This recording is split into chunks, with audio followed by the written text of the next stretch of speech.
Hello everyone, मी ऐश्वर्या तुम्हा सर्वांचं स्वागत करते माझ्या यूट्यूब चॅनलवर. तर आज आपण एक नवीन व्हिडिओ घेऊन आलो आहोत, ज्यामध्ये धर्मादाय आयुक्तालय महाराष्ट्र राज्य यांच्या अंतर्गत जी पदभरती होणार आहे त्या एक्झामच्या पॅटर्नबद्दल आपण आज इथे चर्चा करणार आहोत. एक्झामचे स्क्रीनवर कशा प्रकारे इंटरफेस ओपन होणार आहे त्याबद्दल आपण इथे बघणार आहोत. कशा प्रकारे क्वेश्चन राहणार आहेत आणि काय पॅटर्न असणार आहे एक्झॅक्टली याबाबत त्यांचं सूचनापत्रक आलेलं आहे आणि त्याचीच आपण आजच्या व्हिडिओमध्ये चर्चा करणार आहोत. तर ज्या उमेदवारांनी धर्मादाय आयुक्तालयाचं फॉर्म भरलेला आहे त्या उमेदवारांनी हा व्हिडिओला स्किप करू नका आणि व्हिडिओ नक्की बघा शेवटपर्यंत. तर त्याचविषयी आपण पूर्ण चर्चा करणार आहोत. बघा, तुम्हाला स्क्रीनवर दिसत असेल. पहिलं पॉईंट आपण बघूया. धर्मादाय आयुक्तालय महाराष्ट्र राज्य यांनी संगणक आधारित प्लॅटफॉर्मवरील आयोजित केलेल्या MCQ आधारित परीक्षांमध्ये अनिवार्य वेळबद्ध विभाग लागू केला आहे. म्हणजे बघा, म्हणजे फिक्स टायमिंग लागू केलेलं आहे. सेक्शनल टाईम आपण म्हणतो ना, जे की सेक्शनल टाईम हे फिक्स टाईम इथे लागू केलं आहे धर्मादाय आयुक्तालयाच्या एक्झाममध्ये. काही TCS पॅटर्नच्या जे एक्झाम हे TCSच कंडक्ट करणार आहे. काही ज्या एक्झाम असतात ते रनिंगमध्ये चालतात. म्हणजे टोटल क्वेश्चन तुम्ही कितीही वेळेस रिझनिंग बघू शकता, कितीही वेळेस तुम्ही बाकीचं काही बघू शकता. म्हणजे कुठल्याही सेक्शनला जाऊ शकता, स्विच करू शकता सेक्शन. असं इथे होणार नाही आहे. इथे तुम्हाला टाईम बाउंडेड आहे. तर तुम्ही एकाच सेक्शनमध्ये जेवढं टाईम दिलं आहे त्यामध्ये मल्टिपल क्वेश्चन्स येतील आणि मग तुम्हाला तेच सॉल्व करायचे आहेत. टाईम बाउंडेड एक्झाम असणार आहे. हे सेक्शन वाईज असणार आहे.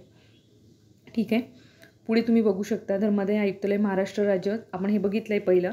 दुसरं जे आहे म्हणजे ते ज्याची मी आता गोष्ट केली आहे, तुम्हाला ABCD असे 4 सेक्शन येतील. त्यामध्ये 25-25 क्वेश्चन येणार आहेत आणि त्यांचा टाईम जो असणार आहे तो 30 मिनिटांचा असणार आहे. म्हणजे तुम्हाला 25 प्रश्नांसाठी 30 मिनिटं दिले जातील. आणि आता त्यात वेगवेगळे सब्जेक्ट असतील. तुमचे जे 4 सेक्शन आहेत त्याची आपण खाली चर्चा करणारच आहोत पुढे. ठीक आहे.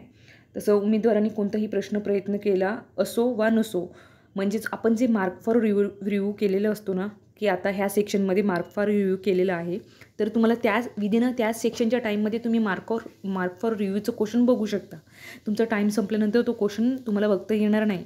आणि जो तुमचा क्वेश्चन तुम्ही टिक करून ठेवला आहे आणि नंतर तुम्ही तिथे केलं आहे की मार्क फॉर रिव्ह्यू, तर ते तुम्हाला नंतर ते जे आहे ती इव्हॉल्युशनसाठी कन्सिडर केल्या जाणार आहेत. पण विदिन अ सेक्शनच तुम्हाला, म्हणजे जर सेक्शन टाईमची लिमिट दिली आहे तुमची 30 मिनिटाची, त्या वेळाच्या दरम्यानच तुम्हाला तो क्वेश्चन तिथे बघायचा आहे.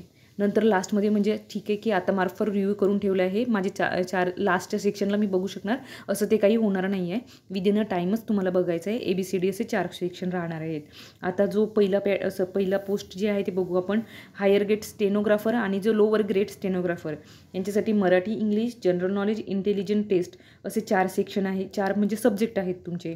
त्यामध्ये 5-5 क्वेश्चन येणार आहेत. ग्रुप Aमध्ये 5 क्वेश्चन मराठीचे राहतील, इंग्लिशचे 5 राहतील, GKचे 5 आणि इंटेलिजन्स टेस्टचे 5 असे 20 क्वेश्चन्स राहतील आणि ते त्यांच्यासाठी 25 मिनटं दिले जातील. म्हणजे 20 क्वेश्चन तुमचे लवकर पण सॉल्व झाले आहेत तरी तुम्ही दुसऱ्या सेक्शनला काही जाऊ शकणार नाही आहे. तुम्हाला वाट बघायची 25 मिनटं केव्हा संपतं आहे, त्यानंतरच पुढे जाऊ शकता. ठीक आहे. आणि तुम्ही क्वेश्चनचा दर्जा बघून हळूहळू सॉल्व करायचं आपलं. म्हणजे तुमच्या अकॉर्डिंग तुमचं टायमिंग काय आहे त्या टायमिंग अकॉर्डिंग तुम्हाला सॉल्व करायचे. ठीक आहे. नेक्स्ट सेक्शन ग्रुप बी पण आहे.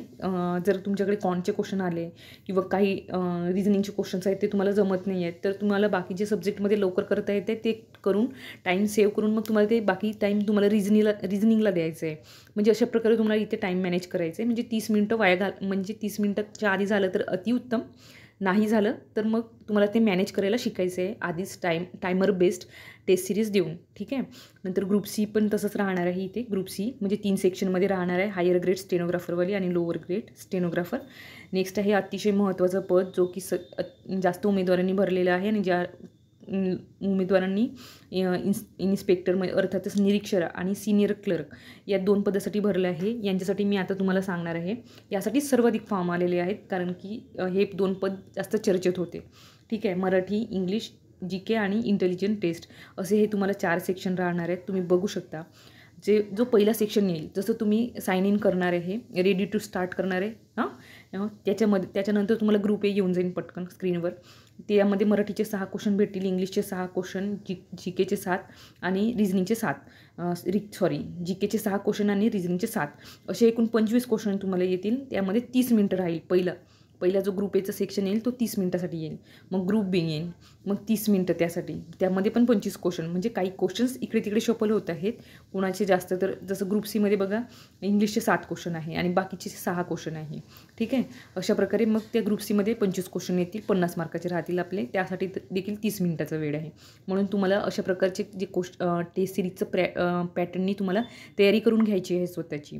ग्रुप डीमध्ये देखील तसंच टायमर बेस्ड एक्झामच होणार आहे. म्हणजे असे group A, group B, group C, group D अशा प्रकारे तुमचे एक्झामचं डिस्ट्रीब्युशन केलं जाईल.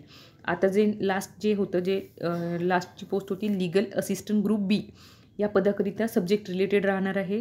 जे क्वेश्चन्स आहेत ते ग्रुप ए यांची देखील एक्झाम असे group A, group B, group C म्हणजे ग्रुपमध्येच डिवायडेड केलेली आहे ग्रुप डीपर्यंत. ठीक आहे, आणि त्यांना टेक्निकल रिलेटेड म्हणजे त्यांच्या सब्जेक्टशी रिलेटेड क्वेश्चन राहणार आहेत.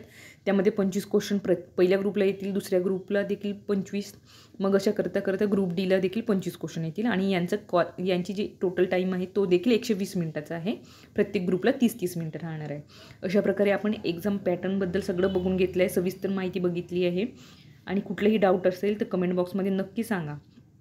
आणि अशाच अपडेटसाठी चॅनलला लाईक, शेअर, सबस्क्राईब करायला विसरू नका. धन्यवाद.